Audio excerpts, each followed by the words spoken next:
Hi everyone, thanks for tuning in. What is it today? It's Wednesday, December the 12th, 2018. Christmas is nearly here. So Merry Christmas everyone. I want to talk to you today about this area here. This is the breech and the pivot of the gun on the Dora railway gun. What you're looking at now is a zoomed in image of the breech from the Schwerer 144th scale kit. Pay attention please to this area here, the size of the breech and the size of this block. These are what we're going to be talking about. But not only on this kit, on the Hobby Boss kit, it's the same. This area here, the breech, and this area, this block. Or these two blocks, should I say. And then we also look at the 1/35th scale Schwerer kit. This area here, the blocks, and the breech.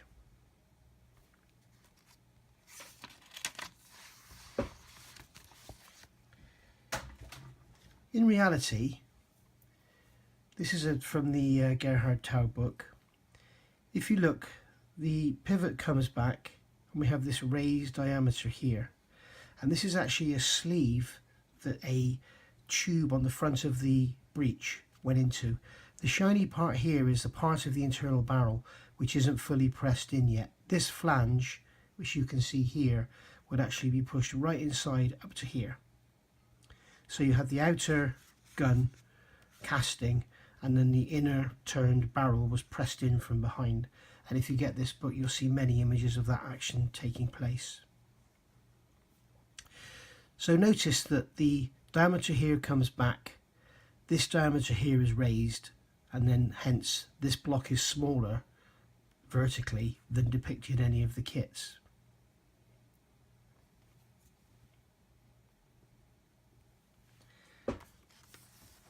We should also take note that the breech shown here, this is the sleeve diameter that presses up inside of the diameter I just showed you in the previous image. Let me zoom you in. And we can see that this diameter is actually larger than the breech block itself. And yet this is going to be pressed into an even larger diameter on the back of the main gun pivot. We can also note that the actual sliding loading part of the breech is not centered on this block.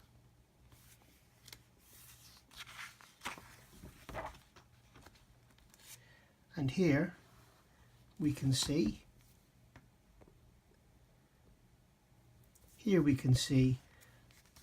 that the actual part is not only larger than the breech block itself, and this is going to go inside this part here that he's holding his hand on, but it's also not centered. In the previous image you'll note that this diameter lies below the bottom of the breech block, but as we can see here the top is nearly flush. So this is not actually centered vertically in the breech block. And if we look at this picture over here, we can see again that the diameter is not vertically centered over the breech block. We should also note that at the front edge, and certainly all the way up to the sliding loading arm part, this diameter is not round, it's actually oval. This diameter is deeper than it is wide, and in every image I have I can measure and see that. And then when you actually see the loading taking place, you can see, here's one image, there is a tray that the shell was placed upon that actually slid into the loading breech, into the loading area of the breech, should I say. And we can see here is the tray actually going in, and again here, and again here. So this part of the breech is not round. I now refer you to this photograph which I have found online, and then I've doctored it in earthen view to actually make it a lot sharper and clearer to see. This is obviously a period photograph of the pivot barrel, which has been end of the barrel, the pivot part. This is the pivot here, which has been destroyed. Some say this was destroyed by the Allies. Some say the Germans destroyed this themselves to stop them being captured by the Russians. Remember, this was on the Eastern Front. So we can see here that this larger diameter, which has been destroyed, is the part that the actual breech spigot diameter that I showed you previously slides into. And we should also note the form and the size of this block. We should also note the size of these diameters here. These are the ends of the recoil pistons, I guess you call them. We could also look briefly at this detail here, but I'll come more to that later. Okay, so now it's time to look at the actual kit breech itself. And I'm using the 35th scale kit because it's easier to see. It's harder for me to film because it's so much bigger. But I feel that of the three, I mean, for sure the 144th scale is the worst due to its small size, lack of detail and soft moulding. The Hobby Boss kit is crisp, but still incorrect and insufficient in a lot of ways. But this one is by far the biggest, chunkiest, simplest of all three, I think. So we can see here, this is the breech, and this is what I call the pivot. It's the end of the barrel. The barrel actually extends from here. So let's just concentrate on this assembly. So as we can see, there is no step diameter. This diameter comes straight back, and if you refer back a few seconds to the photos I just showed you, this diameter should step up. And we can also see here that the detail in this area is extremely simple. These areas here aren't raised half as much as they should be. This here is totally fictitious. There should be webbing in here. This should be radiused here. It shouldn't be square. This area here should be higher up, and this actually then blends into the part of the recoil mechanism. This is one large casting, and it's been depicted as, I don't know, it's not correct. And also due to their lack of slide moulding technology, all these webs face in 2 dimensions, whereas they should be radially placed around. So there's a lot of modification here. I may just stick this up in the lathe, remove all this and replace it. And as I said earlier, we must remember that when you walk up to this kit, this is centre and top of the model. This, I think, is where your eye will go first. So I feel that this is probably feature-wise, detail-wise, the most important part of the model. And I think we can agree that when you look at this here, it just all looks extremely simple and almost toy-like. I want to make this look correct, almost like it was made by AFV, and this would be depicted by 1,000 parts. So then, this diameter here is 67 millimeters. The breech is basically a cube of 80 millimeters diameter. We have chamfers of differing sizes all over, and as we can see, if I take the breech off, the loading diameter in the back is round. It should be oval. It should be lower down at the bottom, so that needs some correction. They've depicted this part here correctly. There is a groove down the side, some flash there. But also note that the back of the block is blind. They haven't left that open, so if you did want to depict your model with the breech, with the sliding part of the breech block open, then you just see a blind hole. Well, nothing at all, actually. It's not a blind hole, there's nothing there at all. And there should be a scale 80 centimetre bore in there. So as you can see, it all fits very nicely together. It could almost snap together. It's almost like a big toy. I refer you back now to the photograph I showed you last of all with the destroyed one. And if you notice the diameters on that part, if you look at them here, if you look at the way they're depicted, they are much too large. This one is totally incorrect. I don't know where this comes from. This should be like this part here. And also these blocks the height of them, the shape of them, their position, everything. They're just incorrect. We should also look at the sliding part of the breech block. This here is what they give you in the kit. And as you can see, the shape of the front is totally fictitious. So when it slides in, let me take this off to show you. When this slides in, the radius on the front here should be very similar to the radius here, and also step down. This diameter here is a scale 1.1 meters.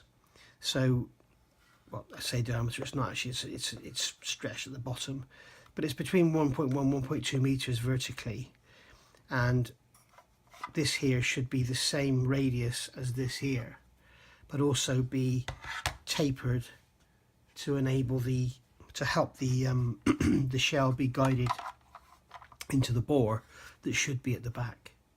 And also this lug on the bottom needs to be broken off. So when that shuts up, this here should be more shaped like this. This block is too big. I've measured up and scaled from the photographs I've shown you earlier, and if you take this as a reference diameter and work to the back and then scale it to the size of the block, so measure from here to here and here to here, what we find is that this area is 85% of the size of this. So if this is 32 millimeters, this should be 38, thereabouts. This is actually 44 millimeters. The breech block, if you look back through those photographs, if you remember, I showed you that the large diameter that should be on here, that fits around the spigot that should be on the front of here, is actually larger. The diameter that goes on the front of here is larger than the breech block. So again, through study of photographs, measurements, and just scaling things to make it look right, I believe that this 76 millimeter diameter here needs to be raised to 76. The breech block needs to be reduced from an 80 mil cube to a 68 millimeter cube, and that the size of this needs to be reduced to 38 millimeters. And as I said earlier as well, we should also note the kit has been depicted with the bore being central vertically to the breech block. It's not. It is higher up. The breech block is actually, the breech block is higher up in relation to the bore. So remember that larger diameter should be flush at the top here, yet flush at the top here, yet be lower down here. And we also know that it sticks out on the sides. We can see this in this photograph here with some careful study. We can see, you may need to pause this and look afterwards, because this is I haven't got a larger picture and I can't print it out because my printer's just run out of ink. But here's the breech block, and you can see that the diameter I'm talking about, the raised diameter with the flat on the side, is larger in diameter than the size of the breech block.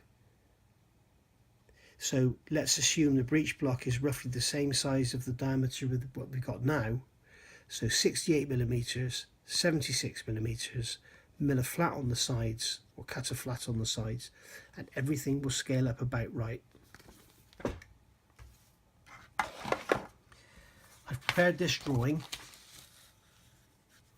and this shows, the thick black line shows the actual kit, the 80 millimeter breech block, the 67 mil diameter pivot, and then here we've got the end on at the top. This is looking this way and looking this way at the bottom, and here I've got the 67 mil line, here I've got the 76 millimeter line, and you can see these are the blocks. This is this part here I've drawn here, and you can see how much those blocks are incorrectly shaped now. So this diameter needs to be reduced to roughly 13 millimeters. This diameter is correct, but we need to remove this spigot diameter on here. and then we need to change the size of the blocks. The actual position of the recoil mechanism appears okay. If anything, it's slightly too far out, but very, very slightly. I'm not going to change that because the work going forward would be astronomical. So basically this block should be equilateral, this block should be equilateral, this diameter should be 76 millimeters, the breech block should be 68, the actual sliding part of the breech should be 38 and favoured forward in the breech block. And finally, referring you back to the breech block again, here we can see, if you've paused this and measure, you will see that this is clearly not circular. This photograph is pretty much square on to the back of the breech block, and you can measure this. You can see that all the way through this is not a perfect circle, this is actually oval, and it looks like it's probably half of it is circular and the bottom is stretched downwards to enable that loading chute to go in. Also notice the chamfers. Saw art appear to have pretty much correctly depicted this here and these chamfers here, but if you look at the lower chamfer, it's much larger and less of an acute angle, so that needs to be raised up. And you can also see here, as I said, this bore is not central within this block. Just to reiterate that, if we look at this photograph over here, you can see the diameter is larger than the breech block, flush on the top, but extends beyond the bottom. So thanks for watching that. I will now go away and start to do some marking out and some measuring up and look at actually how I'm going to make these corrections, and I'll add this to the video. So I'll see you back in a minute. And if I just can quickly remind you what it is we're looking at here. If you remember, I said the spigot on the front of the breech block is pretty much level with the top of the breech block. That goes inside this diameter, therefore there will be some area of this diameter which will be above the actual breech block itself, and the sides actually protrude beyond the breech block. And we must also remember there is a flat on these sides which can clearly be seen in the pictures I showed you earlier. So going back to this drawing, as I said, this is what the kit gives you, and here I've drawn what the kit actually gives you. But this diameter here, the larger of the two diameters, is the 76 millimeter. So we can line that up like that, and you can see that this is what I'm proposing is the correct size of breech block, the correct diameter here, the oval loading area, the correctly sized sliding ram with the correctly sized diameter on the front. At least this would be the diameter at the front. If we actually look at how it goes, as you get more back, it would actually be more like this and step up to pull it up to this diameter here to help when they load the shot in the shell. It would actually enable, and you can clearly see that in the photographs I showed you earlier as well of this area from the book. So rather than just keep getting photographs back and everything, I'll just refer you back and you can just go back and look at those. So there you go, guys. I hope you enjoyed that. As I said, we must remember that these corrections apply to all three kits. It would appear that some data is out there with this area sketched up. Somebody's got hold of it and they've scaled it into their models, because this diameter, this size of the breech block, the position of these and everything across all three kits, it all scales the same. So the mods I'm talking about, your 68 millimeters, your 76 millimeters, your 38 millimeters, you can always use that if you like, if you want to do this for your 72nd scale, your 1/44th, or indeed your 35th scale. So thanks for watching, and I'll be back with you pretty soon, and I'll show you some of these modifications. I've also got some other videos coming up now which I'm just putting together, so the channel will get a little bit busier now. It's been dead for a couple of days, so yeah, keep watching and I'll see you all soon.